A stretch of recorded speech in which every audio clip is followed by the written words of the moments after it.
Ya, selamat kembali para penonton semua. Masih lagi di Selamat Pagi Malaysia dan seterusnya kita akan bawakan topik kepada anda berkenaan dengan nilai Al-Falah tingkat kualiti kerja Malaysia Madani. Dan bersama dengan kita yang akan perincikan dengan lebih lanjut lagi berkenaan dengan perkara ini, iaitu saya kenalkan, iaitu Tuan Muhammad Zudi Zakaria, merupakan kaunselor berdaftar. Assalamualaikum Tuan. Alhamdulillah, hari ini kita bercakap mengenai nilai Al-Falah. Kalau kita dapat rewind sedikit perkataan Al-Falah ini disebut oleh Perdana Menteri kita pada Perhimpunan Bulanan Jabatan Perdana Menteri pada 17 Januari 2023. Yang mana pejabat awam perlu melonjakkan kecemerlangan ataupun Al-Falah melalui pemantapan modal insan dengan kompetensi masa hadapan bagi membantu organisasi kukuh dan fleksibel, pengurusan dan pembangunan projek yang cekap, pantas serta berimpak tinggi. Kalau kita lihat nilai-nilai ini sebenarnya sudah ada sebenarnya kan. Tapi apabila perkataan itu ditekankan, bermaksud ia cukup-cukup penting, terutamanya dari aspek integriti. Pertamanya, mungkin Cik boleh kembangkan lagi bagaimanakah konsep Al-Falah ini kita dapat terapkan dalam sistem kehidupan bermasyarakat itu pertamanya. Baik, bismillahirrahmanirrahim. Alhamdulillahirabbil alamin wassalatu wassalamu ala asyrafil anbiya'i wal mursalin wa ala alihi washabihi ajmain. Terima kasih kepada Selamat Pagi Malaysia, kru penerbitan serta mereka yang menonton pada hari ini. Pertama, kita bila bercakap tentang Al-Falah ni, sebenarnya kita perlu faham bahawasanya sifat-sifat berjaya itu sebenarnya sudah ada dalam DNA ataupun dalam diri kita. Bila kita dilahirkan, bila kita disekolahkan, dibesarkan, bahkan dikahwinkan. Macam saya dikahwinkan oleh ibu bapa dan kerajaan satu ketika. Berkahwin pada usia yang muda, 21 tahun. Dan sudah tentu semangat Al-Falah dalam perkahwinan, kehidupan dan kejayaan itu kita jiwai dan kita rasai.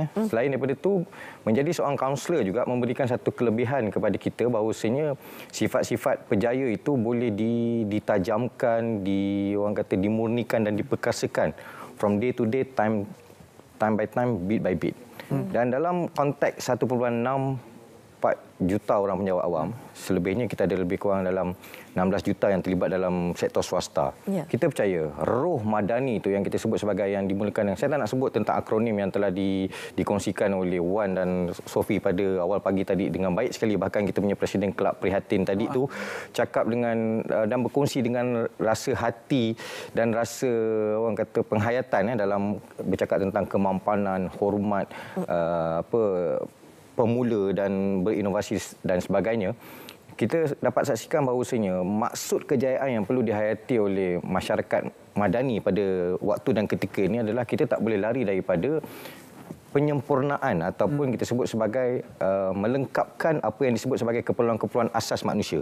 Apa keperluan Raja dan Wan pada hari ini? Kita sebut sebagai keperluan kita adalah keperluan untuk mendapatkan makanan yang berkualiti. Kita dah cakap tadi tentang food security. Kita dah bercakap tentang sungai Kim-Kim, pelestarian alam dan sebagainya. Hak kita sebagai manusia untuk berjaya dan untuk menjadi seorang manusia yang produktif, mendapatkan makanan yang berkualiti, pakaian yang menutup aurat, tempat tinggal yang selesa, kerehatan dan percutian yang kita sebut sebagai seorang manusia. Kita kena heal. Zaman sekarang kita sebut sebagai heal, tenang kan. Ada dia punya lagu-lagu dalam perkataan TikTok tu kan. Betul. Dan healing menjadi trend kan. Kita dah zaman TikTok, dah zaman disrupt dan sudah tentu kita perlu tengok balik makna istilah yang disebut oleh tadi kawan kita tu, istilah Al-Falah tu. Kita bila kita menghayati tu, kita tak perlukan motivasi luaran, kita tak perlukan pihak ketiga ataupun orang lain. Kita sendiri sebagai pendorong kepada jiwa kita.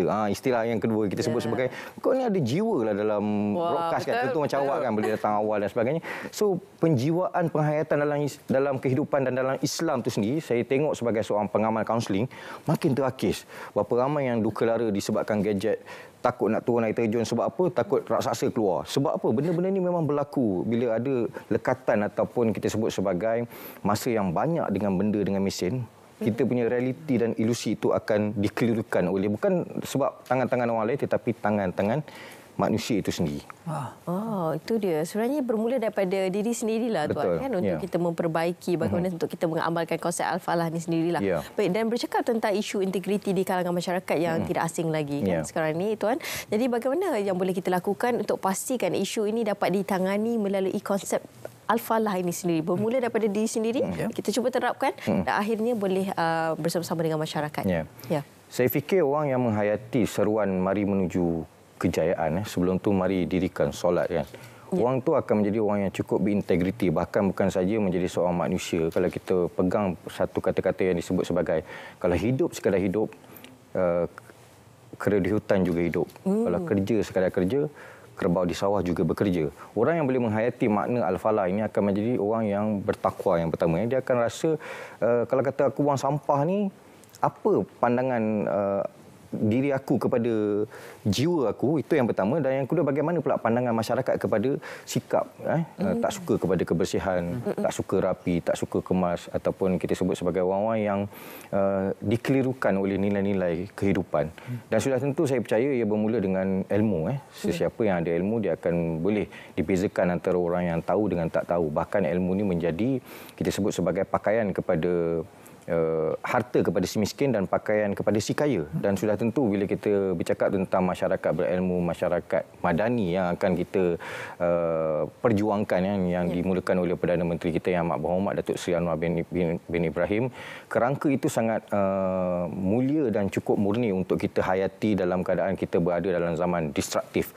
Apa benda yang tak disrupt sekarang? Hantar nasi pun dah boleh disrupt. Dulu kalau kita sebut sebagai hantar nasi, kita hantar RM8, ulang-alik RM16. Sekarang boleh ada pula pilihan, yang ini RM9.50, RM7, yang ini RM8. Dan segala-galanya berlaku dalam keadaan disrupt, dan sudah tentu ilmu menjadi tunjang akar yang membumi untuk kita sama-sama mendepani krisis-krisis kehidupan dengan lebih bijaksana.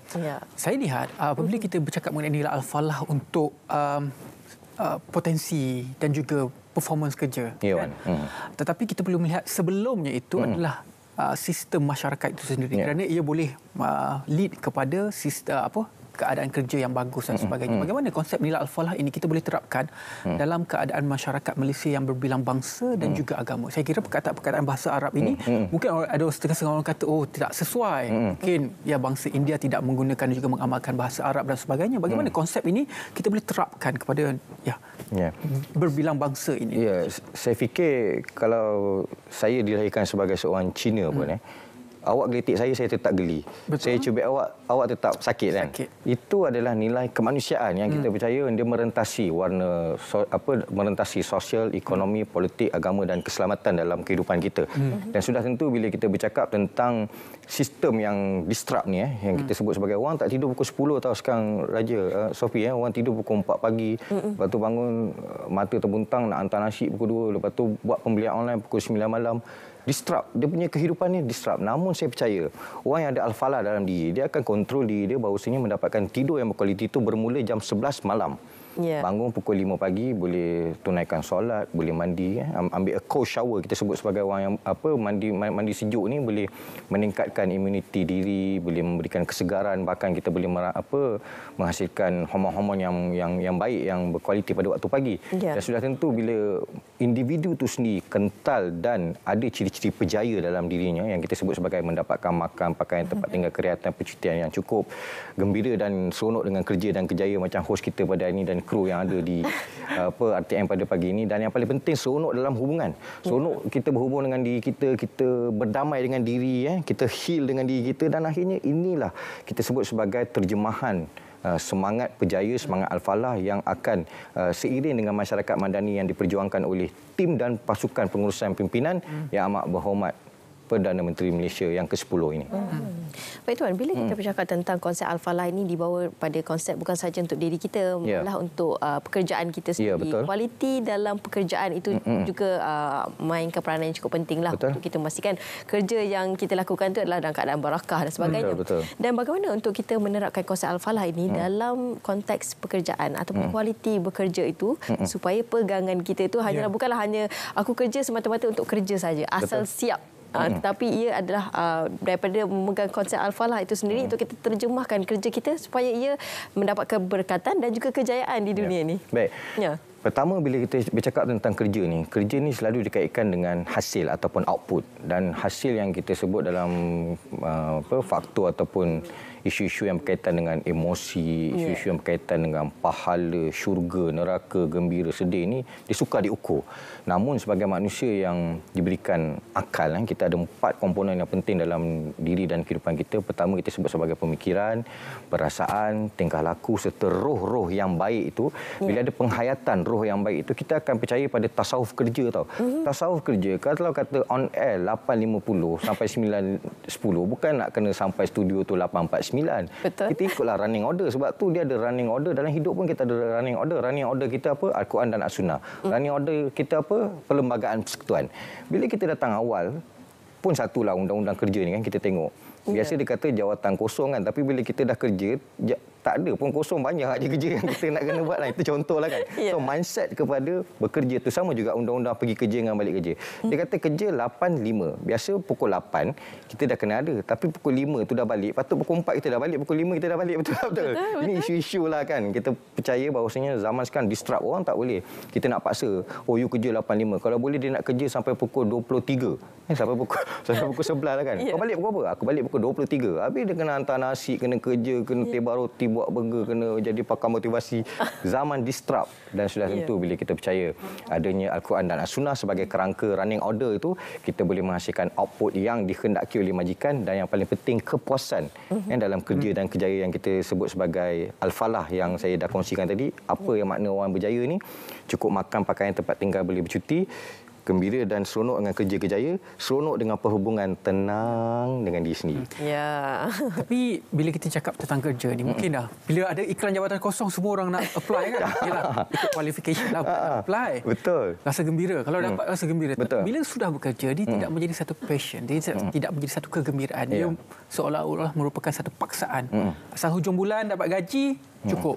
Pada mereka, passion mereka adalah perkara yang lain. Jadi macam mana kita nak tukar perkara itu daripada satu keterpaksaan kepada passion, apa yang kita suka. Bila kita pergi kerja, kita tak rasa kita bekerja. Contoh macam Sofia lah. Pergi kerja. Sofia seronok. Awak pukul 5 dah bangun tapi bila nak live ni. Dia lagi awak pukul 4. Tuan. Betul. Pukul 4 ni. Okey. Biasanya macam itulah. Kami masih lagi dah Al-Falah lah. Betul. Pukul 10 bangun pukul 5. Ya, betul. Siapa yang masuk klub Al-Falah ni, dia kena tidur pukul 11, bangun pukul 5 lah kan. Okey. Baik, pertama kita sebut sebagai, daripada tadi kita sebut Al-Falah ni. Al-Falah ni bukan mamak yang dekat Al-Falah yang kita kata, mana Al-Falah, bukan. Cuma kalau nak tengok Al-Falah di tempat makan itu, kita boleh saksikan. Orang luar datang Malaysia boleh berjaya tau.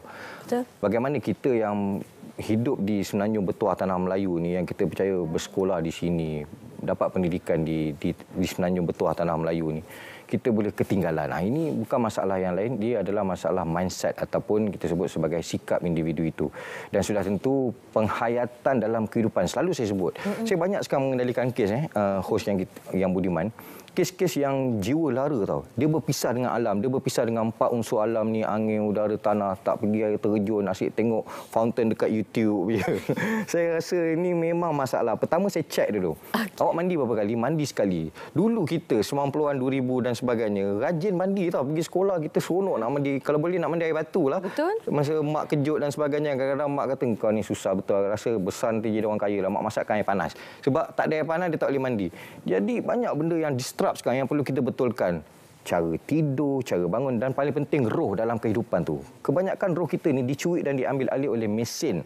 Rise of Machine tu kan, Terminator dan sebagainya. Betul-betul berlaku hampir-hampir sekarang ni, dan akhirnya kita tengok pemisahan itu boleh mengakis kualiti kehidupan, dan kita kena kembali kepada fitrah, kembali kepada alam dan manusia, kembali kepada modul kajian tempatan. Dulu saya belajar kajian tempatan tau, Malaysia ni bentuk macam mana, daripada Johor, Seremban, Melaka. Zaman kita sama. Zaman kita sama.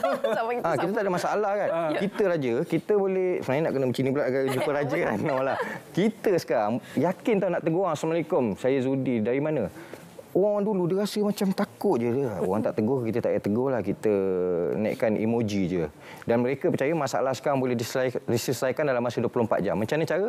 Selesai masalah kat status tu. Kan? Kat situ disappear 24 hours. Dulu kita ada daya tindak ataupun cara nak selesai masalah. Macam mana nak hidup dengan pendapatan yang kecil. Kita makan biskut mayat 8 bulan. Sampai masuk payment kan. Macam mana kita nak bertahan? Kita puasa, kita ikut kenduri kendarat dan sebagainya. Kita ada daya tindak, dan ini membezakan generasi sekarang dengan generasi yang terdahulu ataupun yang akan datang. Surviving skill lah. Yeah. Jadi penting sebenarnya untuk kita tukar keterpaksaan itu pergi kepada satu passion. Roh. Saya setuju. Apabila dia bergabung dengan unsur alam, kita boleh dapat tukar perkara tersebut. Besok bagaimana Sabtu besok? Besok dah ada plan lah? Saya kerja. Tapi petang selepas itu mungkin ada aktiviti-aktiviti lain lah. Dia rajin berbasikal ni tuan. Siapa kenal saya, kenal lah. Kalau tak pergi laut. Berbasikal bagus tau. Basikal ada 3 jenis. Road bike, mountain bike ataupun folding kan banyak kategori banyak jenis. Ada roh Al-Falah, kita kelab Al-Falah. Ya kan. Baru pukul 4 pagi. Dan macam mana pula kan Tuan kalau kita cakap tu konteks daripada golongan dewasa lah kan. Maksudnya kita perlu dekatkan kurangkan penggunaan gadget boleh tetapi perlu juga untuk healing tadi, tenangkan, adakan jiwa hidupkan semula roh kita.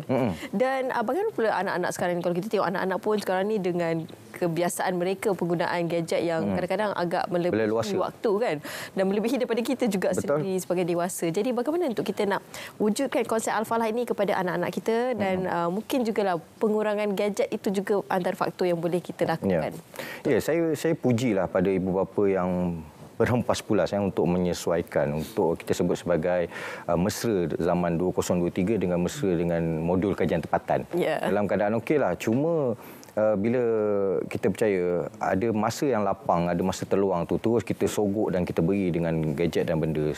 Secara tak langsung itu mengajar dan mendidik bahawasanya gadget ini dekat dan sebahagian besar daripada kehidupan kita. Dan sudah tentu ibu bapa yang mendapat penghormatan daripada saya dalam keadaan berhempas pulas boleh tentukan this is the time awak guna gadget. Ini masa di meja makan dan kita perlu berdamai, kita perlu setuju pada satu nilai kekeluargaan bahawasanya di meja makan tiada telefon. Bila bercakap dengan ibu dan bapa, kita gentleman, kita ada gentleman talk lelaki dengan lelaki, anak lelaki dengan ayah, kita bercakap tentang hobi, kita bercakap tentang isu semasa, kita bercakap tentang cuaca semasa. Dan perkara ini perlu kita kembalikan semula dan kita perlu murnikan bahawasanya tempat-tempat yang dilarang gadget untuk ada adalah di tempat tidur, di mana segala-galanya berlaku di situ, di meja makan, di ruang tamu ataupun bila berhadapan dengan orang yang lebih berusia kan. Dan kita tak boleh nafikan bahawasanya kita ni adalah sebuah negara yang bercirikan ketimuran dan tabiinya negara Islam. Bahkan pada hari ini kita dapat saksikan hari Jumaat orang ke masjid, dan sudah tentu bila ke masjid anak-anak lelaki ada peluang untuk dipeluk atau memeluk ayah sendiri. Dulu-dulu kan naik motor ataupun naik kereta sama-sama kita, lepas kita solat kita pergi makan tengah hari dengan ayah, dan ada pula masa dengan ibu persiapan ayah nak ke masjid, dan lepas tu akan ada keraiyaan, dan perkara tersebut perlu diperjuangkan, dimurnikan dari masa ke semasa sesuai dengan tuntutan zaman semasa. Sedikit kata-kata akhir dan juga pesanan Cik Zuhdi kepada pekerja-pekerja kita, bukan sahaja pekerja awam tetapi sektor swasta ni besar. Betul. Kita sebenarnya di Malaysia. Penjawat awam 1.6 lebih kurang, swasta lebih kurang dalam 13 hingga 16 juta dan sudah tentu kita percaya bahawasanya love your job, not the company. Dan kita tak salahkan kalau orang mencari gaji ataupun allowance bayaran yang lebih tinggi kerana nak memiliki rumah di Ampang saja kena gaji 9,000. Sekian, wabillahi taufiq wal hidayah. Assalamualaikum warahmatullahi wabarakatuh. Saya setuju dengan tersebut. Itu dia. Short and sharp. Pesanan terakhir daripada kaunselor kita pada hari ini. Terima kasih banyak-banyak kepada Encik Muhammad Zuhdi bin Zakaria, kaunselor berdaftar, kerana memberikan sedikit buah fikir mengenai nilai Al-Falah yang mampu untuk meningkatkan kualiti kerja Malaysia Madani. Baiklah, macam mana kita nak tukar keterpaksaan kepada satu kesukarelaan. I love my job. I love my job. Satu tips not the company. I love my job. Satu